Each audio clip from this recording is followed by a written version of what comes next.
let's talk about how WrestleMania 42 is in deep trouble. The wrestling world has been up in arms recently over recent reports of people within the WWE being frustrated over the constant change WrestleMania plans, and another report of WWE having an emergency meeting about the low ticket sales for WrestleMania. Recent reports have come out stating that WWE held an emergency meeting because they are scrambling over the low ticket sales for WrestleMania and decided that they are still not going to lower the prices of the tickets. Last year was one of the most disappointing WrestleManias we've seen in recent years, and their best idea to redeem themselves for that was to hold it in the same city and the same stadium for a second year in a row and jack up the ticket prices from the already outrageously priced ones from the year before. And anyone with a fully functioning brain would have looked at last year and said, okay, we need to run it back with the best card possible in order to make it up to the fans and redeem ourselves, because there's no way that we can have two back-to-back WrestleMania flops. So what are they doing to accomplish that? Reportedly running back a match they've already put on 3 times in the past 8 months and once already on the road to WrestleMania. And with Cody Rhodes officially qualifying for the Chamber, it now looks all but certain that Drew vs. Cody Part 55 is now officially locked in for WrestleMania. So why in the world would a fan who's seen the disaster of last year's WrestleMania go out of their way to have to sell their house in order to sit next to Eddie Guerrero himself in heaven to see a match they've already seen 3 times in less than a year? And no amount of sale or WrestleMania logo on the mats is going to make fans take out a loan in order to see a reportedly planned match between Brock Lesnar and LA Knight. What WWE, TKO, and others don't realize is that the majority of fans are everyday hardworking people and are not the $1 million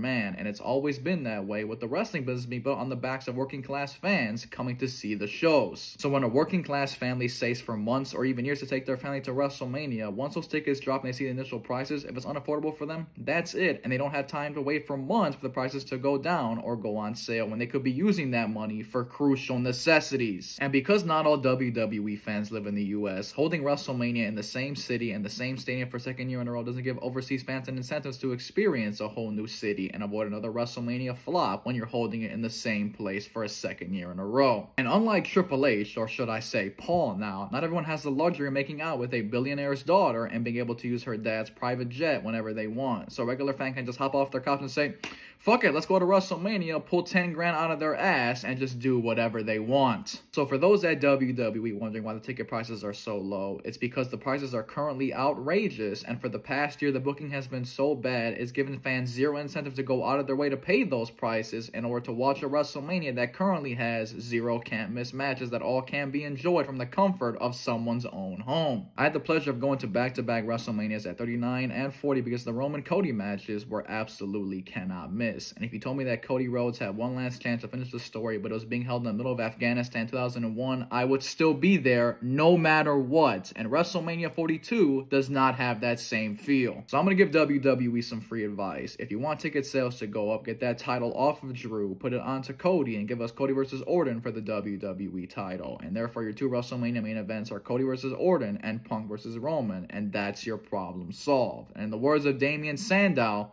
you're welcome.